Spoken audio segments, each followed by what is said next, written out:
Welcome to another edition of GrokTALK, brought to you by GrokTALK.com and Grok Media LLC. Hey, don't forget to check out the morning update Monday through Friday. It's getting pretty popular. So this week, we're going to talk about a couple different things, starting with Congressman Chris Pappas, New Hampshire CD1. He's running for U.S. Senate. And of course, he or somebody for him is posting stuff on X. And it's kind of stupid because it's so easy to refute, rebut, and dismiss that I've decided to adopt this as a behavior that I'm going to partake of for the immediate future. We're going to talk about some of that. We've got a few other things on tap. There's a hearing coming up Tuesday on campus carry in New Hampshire. We're going to talk about that as well. And let's see if we can sneak a few other surprises in. GrokTALK starts in less than 60 seconds.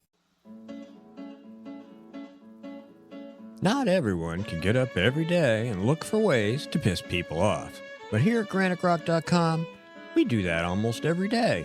I can't tell you how many times someone's lost their SHIT and threatened to end us. But we're still here, pissing people off. It's almost like we enjoy it. And we've been doing it since 2006. That's almost 2 decades of news, politics, and opinion, and now podcasts, and we're just getting started. We believe in principles before parties and politicians. We defend free markets and individual liberty, and if that makes you mad, it makes us smile. We're like Grandma after she stopped caring what other people thought. If that sounds refreshing, you need to check us out. This is Steve McDonald for GrokTALK, and we'll keep shining the light on them for you. So Congressman Chris Pappas used to just be, regular state-level political guy, Chris Pappas. He also has inherited and is the current owner of the Puritan Back Room, which apparently has some really amazing chicken fingers, except for that one guy who got norovirus and died. The local New Hampshire media went out of its way to hide the source of the norovirus outbreak, and it was local New Hampshire citizens whom we assisted by publishing their content who exposed that fraud, as well as the fact that the Puritan Backroom was the source of the norovirus outbreak in Manchester, and that somebody died. It didn't really amount to much other than to, affirm people's belief that even local media is in the hands and or pockets of local politicians. But then again, we all knew that. Just about every single outlet in the state is somehow tied or linked to the political class through donations, advertising, or other means. So not a lot can be done about that. We, on the other hand, are not. We accept donations from everybody, but one of the conditions is you don't get to tell us what we get to write about. You don't get to tell our writers what they don't get to write about. Those are the terms and conditions. As a result, we probably don't raise anywhere near as much money as maybe we could have, but we get to say that we can keep our integrity and we aren't owned by anybody. So Pappas, talking about tweeting, Pappas tweeted this. Or is it called an X post now? I don't know. Everybody calls all these things tweets. It's just it's like Kleenex and rollerblades. And anyway, New Hampshire's governor just signed a restrictive law that will make it harder for students to vote. This law won't make our elections safer or more secure. This is a complete lie. It will not make it harder for students to vote. It will make it harder for students from other states to vote. See, you left some words out. Other states. States where they get to vote, but where actual students who live in New Hampshire don't get to vote. The Democrats have been advancing this and defending this extra constitutional right for out-of-state students for decades. These people can pick and choose where they want to vote. New Hampshire students, they can only vote here. So why can out-of-state students vote here? Well, because it helps Democrats win elections, that's why. So naturally, he has to defend that without any context whatsoever, or, be perfectly honest, telling the truth. I responded, if you love vote by mail as much as Chris Pappas, then nothing he just said makes any sense. Students can vote by mail, not harder, no hardship. In fact, it is what New Hampshire Democrats told out-of-state students to do during COVID. Takes you to a link which is titled, Dartmouth College Democrats want non-resident students to vote absentee in New Hampshire elections, August 21st, 2020. Well, the Dartmouth College Democrats are encouraging the entire undergraduate class to request an absentee ballot from Hanover, New Hampshire, which is where Dartmouth is. But half of the undergraduates will not be on campus, and most of those will be learning remotely from outside the state. In other words, Democrats want non-residents, not even in the state, to vote by mail from wherever they are outside of New Hampshire. Quote, the Dartmouth College Democrats sent an email on August 12th to undergraduate students encouraging them to request an absentee ballot for the state primary and presidential election, even though some of the students may not be living in Hanover, New Hampshire, where the college is based. So this is basically ballot box stuffing. It's vote fraud. It's clear as day. These students are at home and should vote in the town and state where they are now. This is me again. Not where they could be in theory under other circumstances. A place where, even on campus, they do not live. They will never file taxes from their dorm address or be asked to serve on a jury. Heck, they can't even license a dog in New Hampshire, but we should let them vote in our elections? So why limit it to these folks? If being neither a resident nor present are any limitations to choosing New Hampshire's elected officials, why not just mail the entire party list and assign them towns and races to steal? Sorry, this is a deliberate effort to subvert the will of the actual residents of New Hampshire. Not a surprising problem for our Dems. They've been stealing elections, especially in campus towns, for years. So much so that local college Democrats think nothing of emailing out-of-staters who will not be in-state on Election Day to tip the totals in their favor. To go back to the tweet, if they can vote here from there by mail, they vote there as a resident of the address of their out-of-state driver's license from here by mail. In other words, if you can send a mail-in ballot from anywhere to wherever you actually live, it doesn't matter where you are, even if that place is New Hampshire. You can, and it is no hardship, complete a ballot for your home address, the one on your driver's license, the one where they send your tuition bill, the one where you pay your taxes, the one where you'd be called for jury duty. You can have that address as your voting address, and you can mail a ballot back home. In fact, they should. This is my response to the Pappas tweet continued. New Hampshire Democrats told New Hampshire kids going out of state to college to make sure they requested an absentee ballot so they could cast votes in New Hampshire by mail. What a coincidence. Bedford, New Hampshire Democrats just destroyed years of left-wing Granite State vote suppression narratives. This is from August 2019. They sent a letter to Bedford high school students heading off to college encouraging them to register to vote. That's fine. But what followed is damning. The August 9th Dear Bedford graduate letter includes this gem. We hope you will ensure your eligibility to vote by registering at the Bedford Town Clerk's office. For those of you who may be leaving the area for college or other endeavors, you will need to request an absentee ballot to be able to vote as a Bedford resident in upcoming elections.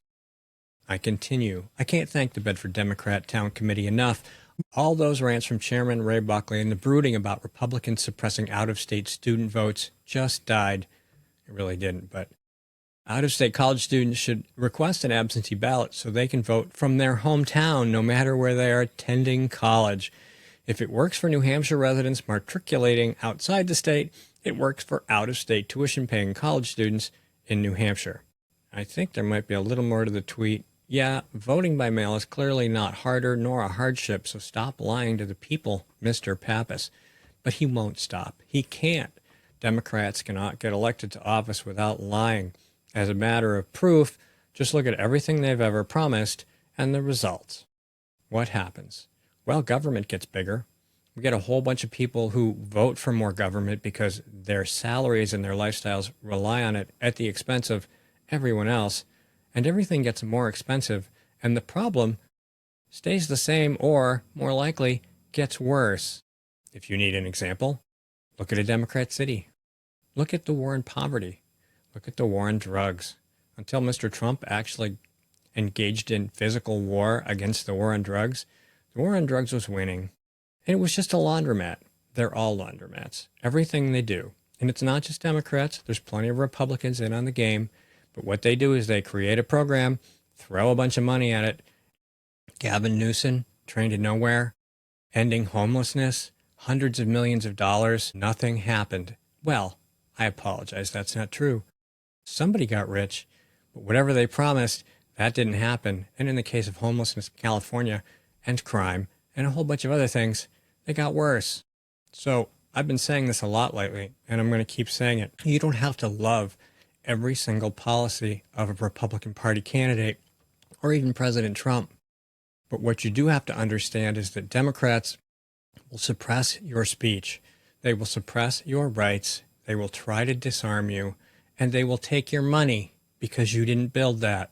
Well, and then they will waste it. Well, it's not really wasted because they and their friends and their families will pocket much of it, and nothing they promise will get accomplished. And when it doesn't, they will come back and say, well, the problem is rich people or white people, or we don't have enough money. When in fact the problem exists to enrich them, not to solve the problem.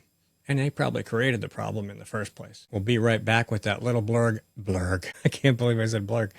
We'll be right back with a little public service announcement about Campus Carry, New Hampshire, and then a little more Grok Talk after that.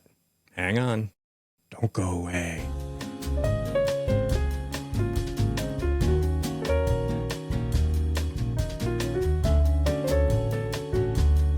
Hey, a quick drop on a New Hampshire issue. Oh, by the way, if you hear street noise, it's because I have my windows open. It's in the 70s today.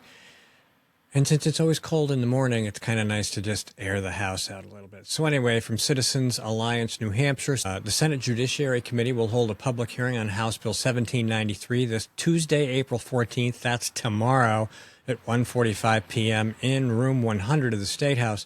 We need all hands on deck to ensure this bill passes out of committee. We're talking about campus carry.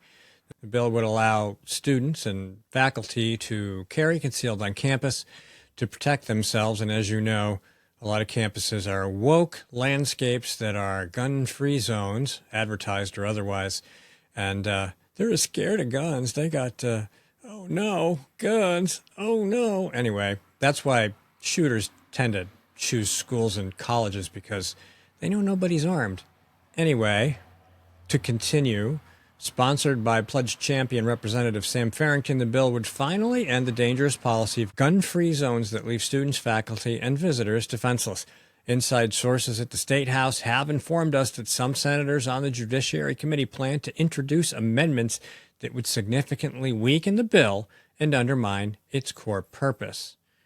The stronger the public outcry, the more likely it is that HB 1793 will advance out of committee as written and receive a full vote on the Senate floor. The request is for you to contact your state senators. If you don't know how to do that, go to the General Court website and find them. It's not hard. Just click Senate and look for your senators.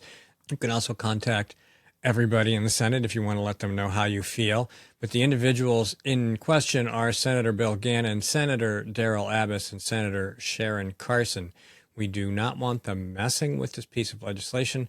We want them to just move it forward to the floor, where the supermajority Republican Senate in the state of New Hampshire had better damn pass it. Whether or not Kelly Ayotte will sign it remains to be seen, but we won't know the answer to that question unless we get a good bill to her, and we have one. So make sure you make that call or send that email today, because the hearing is tomorrow. Hey, I wanted to take a quick minute to point out that I am still messing around with this new camera in a combination of natural and unnatural light, and so my face is going to keep changing color until I figure it out. But that's not really why I wanted to take a moment. I wanted to take a moment to remind you that we have a whole bunch of podcasts, and we broadcast them every single night, 8 o'clock, different one every night of the week. The newest one is called Choosing School, from Jody Underwood. That's going to be a monthly installment. We just published one last Friday. You can go check it out. We've also got Right Side Up, which has been with us for quite a long time now. We might be over a year with them. Justice for All with Jocelyn. The Ever Living podcast, which is on Tuesday nights, which is from New Hampshire Right to Life. Of course, you've got Grok Talk, which you're watching now. The Daily Update, which I do every day. New England Take, every Saturday. I want to thank AJ for continuing to deliver content on a regular basis for his viewers and my viewers. We also carry the Elsa Kurt Show on Sundays and Granite Discourse whenever it is available. It is not a regular weekly program, but he's been a little bit more prolific lately, so we're thankful for the opportunity to share that with you. And once again, thanks for visiting GrokTALK.com, reading, watching, listening, and sharing. Welcome back. Earlier in the program, we talked about Democrat Chris Pappas, and we're going to talk about another Democrat, this time on the other side of the country, Eric Swalwell.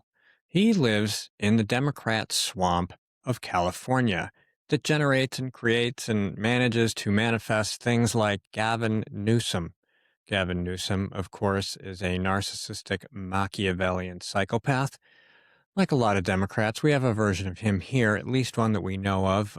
Jim Donchis, he's like that. I wrote a post about it a while back if you want to look it up. But here's what's really, really important.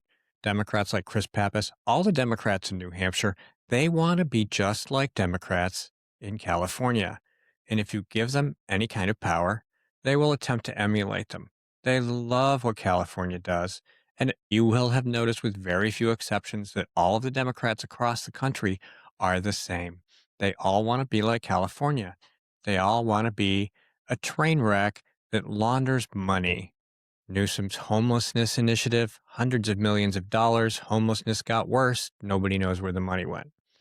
Rebuilding the Palisades and the rest of that section after the devastating fires, tons of money. Nothing happens. We've got the train to nowhere, of course. We've got hospice fraud. And this is what Democrats do. They really just waste a lot of money. And that's what Chris Pappas will do if you let him into the U.S. Senate. And that's what Eric Swalwell will do if you let him be governor of California. He is one of a long list of candidates. I think there might be at least 9 of them. And California has a problem because of the way its primaries are set up. The top 2 primary vote getters will be the only candidates on the ballot. Swalwell claims to be leading, and he is leading all the Democrats. But if the election was held today, the candidates on the ballot would both be Republicans.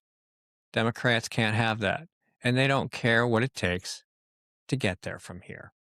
So Swalwell, despite being the most popular Democrat candidate in current polling, has become a target. I'm not saying he's not deserving of being a target. I'm just saying he was the easiest target, and we'll get into a little bit more of the nuance of that in a minute. Swalwell, of course, lied about his relationship with Fang Fang, who was a Chinese spy, who placed a staffer in his office. Now, you've heard that story. He was never punished for that. And we still have no idea how much intelligence was scooped up by the Chinese, just like we don't know how much intelligence was scooped up by the Chinese when they cloned Hillary Clinton's illegal server.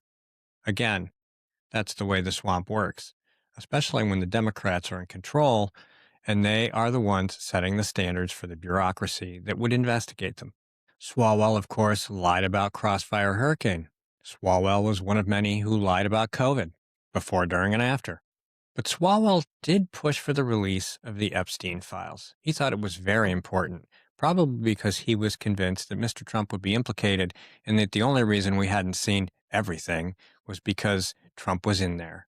Well, they've dumped increasingly more and more stuff, and so far, the only people who have been hurt are Democrats and globalists who are basically the exact same thing. But Swalwell's desire for transparency took a strange twist when the FBI decided that in the name of transparency, it thought it would be a good idea to investigate it further. They didn't think anybody really looked into it as well as they should have, and that's obvious because nothing happened to Mr. Swalwell at the time.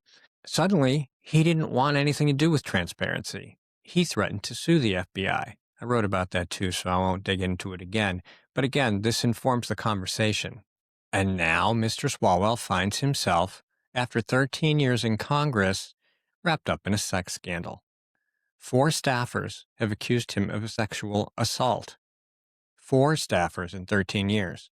I'm pretty sure that if this is true, there's more than 4. From Politico.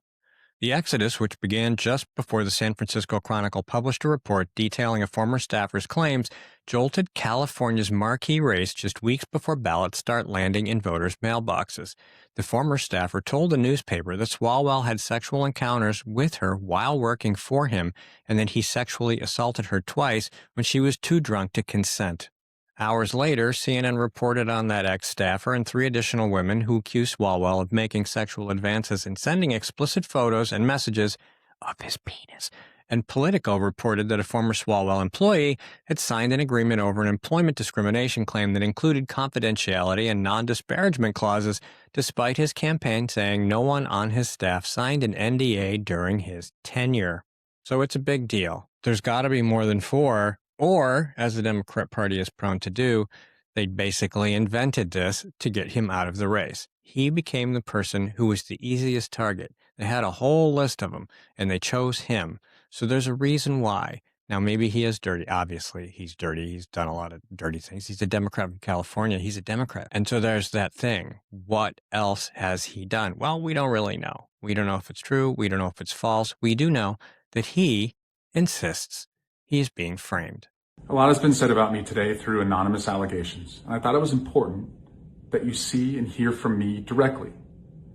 These allegations of sexual assault are flat false. They are absolutely false. They did not happen. They have never happened, and I will fight them with everything that I have. They also come on the eve of an election where I have been the frontrunner candidate for governor in California. I do not suggest to you in any way that I'm perfect or that I'm a saint. I have certainly made mistakes in judgment in my past, but those mistakes are between me and my wife.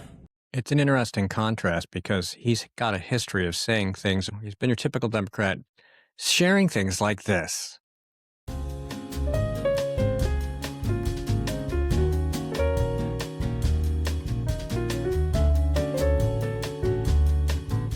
Well, apparently he is a typical Democrat because when it's him, we're not supposed to believe the women.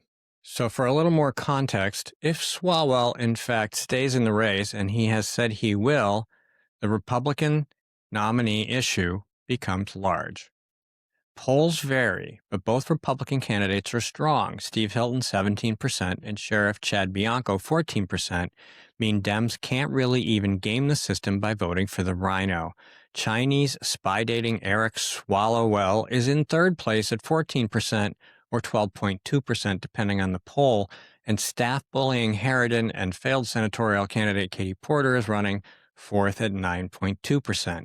If Swalwell drops out, odds are pretty good that crazy Katie Porter gets enough of the polling to become the other candidate in the race, which means she would be governor, and that would be interesting, only because I don't live there. For Californians, it would be catastrophic, but that's a different story.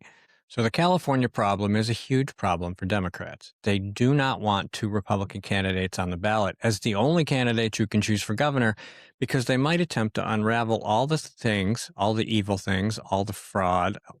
I doubt it. I mean, Republican governors haven't managed to stop the decline of California in my lifetime. But where do we go with this? Well, I was thinking that, that FBI Fang investigation thing kind of came out just before the sex scandal.